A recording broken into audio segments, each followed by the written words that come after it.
Hello everybody, this is Matt from Matt's Fantasy Book Reviews, and today I'm going to be doing my August wrap-up of all the books I read and giving you a bit of a channel update on what's gone on over the past month for me. So this was a very slim month in terms of the amount of books that I read. Not so much in the amount of reading I did, but the books that I read were very long. So I only read 6 books this month. Normally I read probably 10 plus. But I got my normal pages done. I like to read about 4,500 pages a month, and I read a little over 4,600 this month. So a little bit higher, just not a lot of books. So that brings my total books read this year up to 85. My total pages for the year up to 42,000. And my total words for the year a little over 13,200,000. The most pages I read this month was 238 in a single day, and the least was 61. Don't know what I was doing for that 61, but must have been busy, because that's normally I never read that little. The average score for the books that I gave was about 3.42, which is low. My average is about a 4, and so I read some books that really brought down that average, but we'll talk about that in a second. And to give you some channel updates on the amount of views that I got and the status of my channel, I got 42,000 views this month, which is way higher than normal. Last month I had 6,000. The hours watched was 4,400, which is way higher than my 525 that I reported last month. And the subs that I got was 900, which is way more than the 134 I got last month. Why is that? Well, the number one video that I put out this month was a video called The Top 10 Overrated Fantasy Book Series That I've Ever Read. And that really took off. I got monumentally more views and attraction from that video than I've ever gotten combined.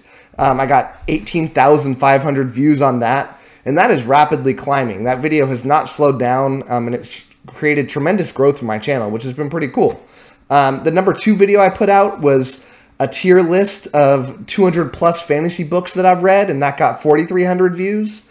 And my third highest video was my book review for Fae and Fare. That's the second book in the Wandering Inn series, and that got 850 views. So that number 1 video that I put out, that most overrated books, I mentioned that it really took off, and it really did. So I've more than doubled my subs. I ended up getting monetized because of this. And I started getting money in. I've only got a couple days of money worth, but it's way higher than I ever would have dreamed of getting. So if this rate continues, I'm going to be changing my whole setup pretty soon. I'm going to get a new camera, some lighting, another bookcase for the back because I'm pretty overfilled there, and it could be better backdrop, and a better microphone, and a couple other things that'll really increase the viewability of this channel. It'll probably take a couple months for me to get the money that I need for all these things, but yeah, it's coming in quick. So as long as things don't slow down, expect to see some pretty major changes with the production quality that I'm able to give you right now. Because right now I'm just on a rather nice webcam, but it's a webcam, and just a pretty basic microphone and no lighting. And yeah, I'm kind of confined to the desk that I'm sitting at, and the background kind of is lame. So I'd like to zoom in it a little bit into the back, get a little closer, so you really don't see any of the whiteness in the back, and really fix the lighting setup. So let's move into the books that I read and give you some information about all those. So the first book that I read was Arc 1 in the Mother of Learning series. This is a web serial, so I don't want to say it's like a book, but they've converted it into books. This is written by a guy named Domagoj Kuramajic. Let me get it right. Domagoj Kuramajic. I was corrected by a viewer of mine who lives in the same country as this author. I forget the country, but I totally botched the name the first time I said it, and they sent me a nice pronunciation guide, which is helpful. I predicted that I would score this book a 4 out of 5 last month when I did my predictions, and that I ended up scoring it a 4. I also predicted that I would finish it on the 2nd, and I did finish it on the 2nd. So it really hit my predictions really perfectly there. I really, really liked this book. It wasn't quite like the top tier. I couldn't give it a 5, but I thought it was very good. If you don't know anything about Mother of Learning, I mentioned that this is a web serial. It doesn't really come off like that, though. Not in the traditional web series form. It really does have a whole arc that it's going on, a whole character arc and story arc that's really fun. It's a time loop story. If you don't know what a time loop is, think of Groundhog's Day, where you have a character trapped in a time loop and they're trying to get out of the time loop. But there's some nice twists on this. Not only is the character trying to get out of the time loop, they're trying to stop a major event. I don't want to ruin anything, but a major event happens at the end of the time loop every time. So not only does the character need to get out of the loop, they need to fix it so that this major event does not happen. It's a really fun twist on things. It's also a progression fantasy. Progression fantasy, think of Cradle is the main book in the series when people think of a progression fantasy, but it's basically like characters getting stronger and stronger and stronger as the series goes on. Kind of video gamey. Not exactly a video game, but you know, it's that regular progression. It's really fun. It's addicting to read these kind of stories. In the video game realm, kind of think about it, if you play video games, think about like an RPG, like a World of Warcraft, where it hooks you in because you keep having that next thing you're trying to get towards. That's very much like this book, and it's really, really fun. I definitely recommend it. I'm going to be reading the next arc coming up in the next month. So there's 3 total arcs also. The next book I read was The Bone Ships, part of the Tide Child trilogy. This is by R.J. Barker, the first book I've ever read by R.J. Barker. I predicted that I would give it a 4 out of 5, and I ended up giving it a perfect 5. Love, love, love this book. I predicted that I would finish it on the 6th, and I ended up finishing it on the 7th. So missed my target by a little bit, but still pretty close. And I'm going to give this the best book that I read this month award. I thoroughly loved this book, and I was kind of blown away by how good it was. Pretty much every aspect of the book. The writing quality is top-notch. It really sucks me in. I love the prose that's delivered here. The story is beautiful. I love, love, love the story.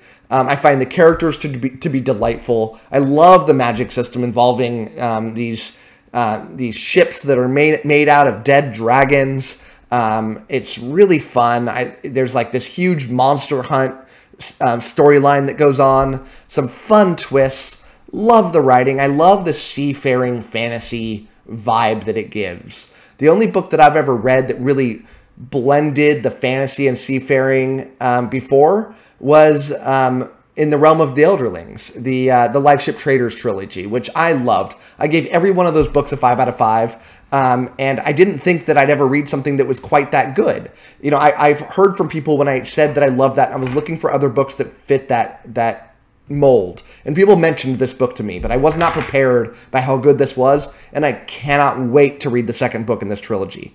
The third book I read was The Burning White. This is the last book in the Lightbringer series. That's a 5-book series by Brent Weeks.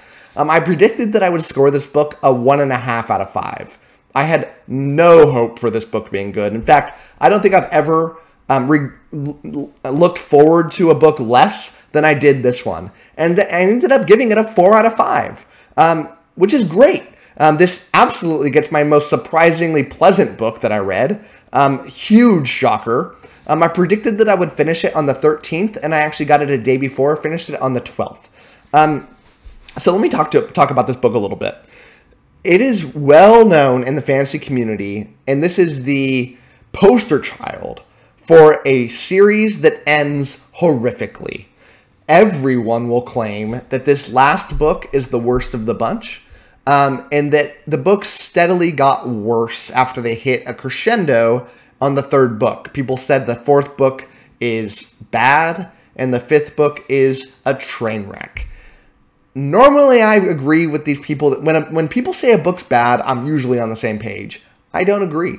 I liked this book. I enjoyed my experience. And maybe I enjoyed this book more than I thought I would because my expectations were so low, and it far exceeded my expectations. But I liked the ending of this book. It had major problems, don't get me wrong. It weirdly got, like, Christian religion, like, overtly Christian religion in it. I'm not a big religious guy. I've not gone to church before, other than some Christmases and Easters and people getting married. But so I didn't mind it. It felt like it's not something that I've read a lot before. If you're really like into the Christian faith or really like opposed to the Christian faith, maybe you wouldn't enjoy this as much. For somebody that's kind of ambivalent, it wasn't a big deal to me, and it still felt, you know, like a good ending. I don't really know how to say this because I only see it written, but it had like that Deus Ex Machina thing going for it, where people kept getting bailed out at the last second over and over and over by things that you couldn't see coming. It felt cheap, didn't like that, but I did feel like it wrapped things up in a satisfying way. So if you're reading this series and you are at that third book and you're regretting to go on, I did think that second to last book was bad, but I like this one. So push through it. I've heard from a lot of people that they just never read that last book because of how bad the fourth one was. Push through it. Keep your expectations low. Hopefully they exceed it like it did for me. The next book I read was The Viewer Pick. And this is 3 parts Dead, part of the Craft sequence by Max Gladstone. And I predicted I'd give this book a 4 out of 5. And I ended up giving it a 1 did not finish score. I feel really bad about it because a viewer very kindly recommended it to me. Over the past couple months, when I do these recap videos, I'll have people comment in on what books they want me to read, and I'll do a spin the wheel thing, and I'll read the book that gets picked. The month before this was Empire the Vampire. That was a 5 out of 5. But I just couldn't connect with this book. I didn't like the story at all.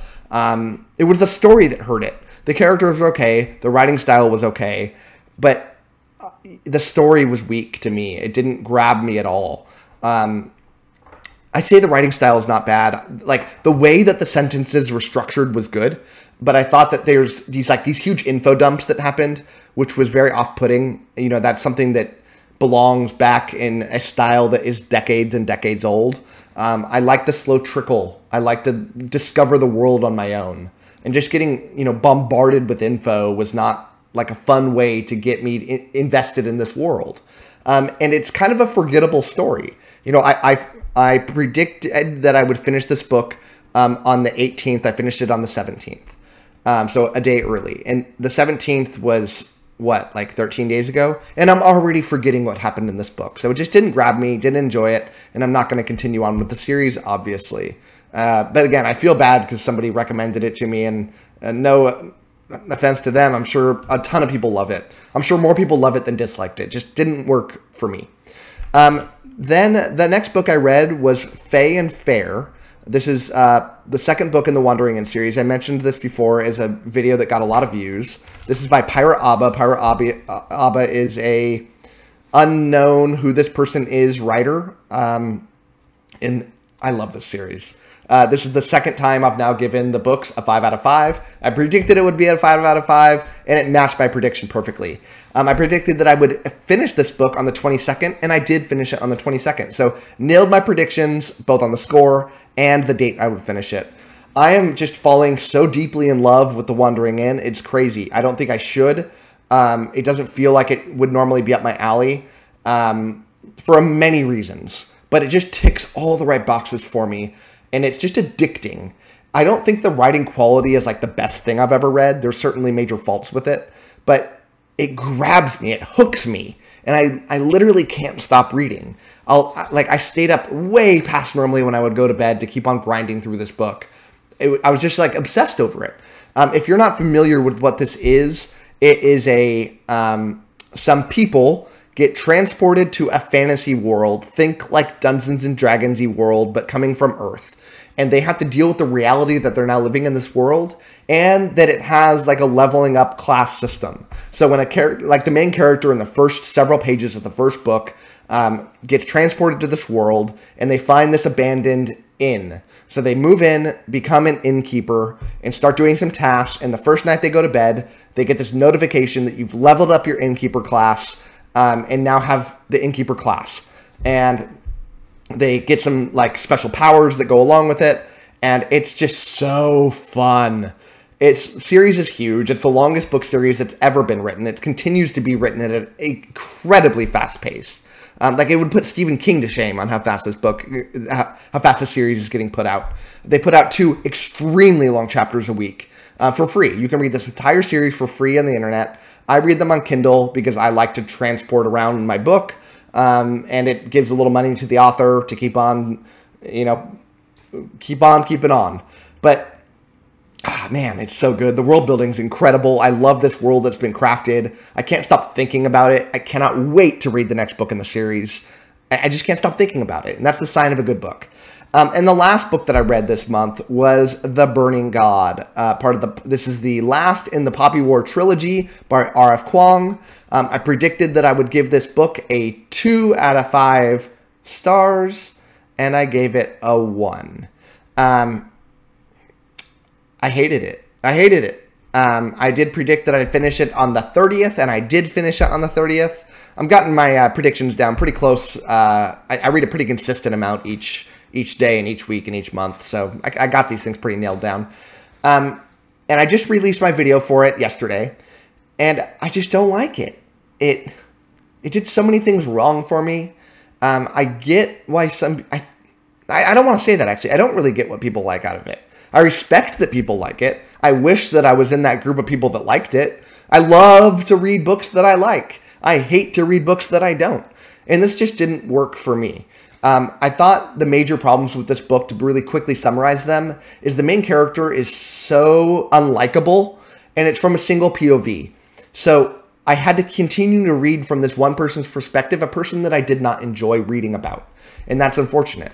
I thought that multiple POVs would have really helped out my enjoyability for this story, or writing the main character in a different way. The second major thing that I had a problem was this book is very similar to Chinese history. It copies very, very similar the Chinese Civil War, the Opium Wars.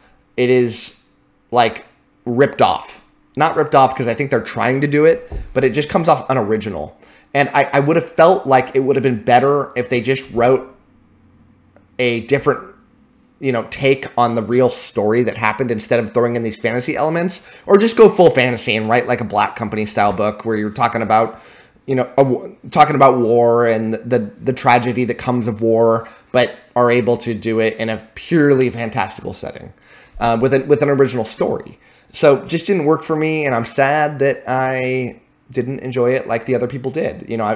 Most people have this book, in this series in their top 10 favorite fantasy series, or at least the top 15. And I just can't be on the same page. So normally, at this point, I would do a I would spin the wheel and pick what my next book is going to be for the month, by viewer picks. I did not do that this month. I am switching it up, and I reached out to Petrick Leo, who is a very successful fantasy YouTuber, and I asked him to pick a book for me. That's going to be revealed tomorrow when I release my TBR video, and I'll include his video that he recorded where he releases what book he has chosen for me to read. And I'm very excited. I haven't watched the video yet. I'm going to watch it right before I release the video, so I can kind of figure out where it fits into my reading schedule. But then we'll be talking about it then. So thank you so much for watching. Hope you enjoyed your time, and happy reading.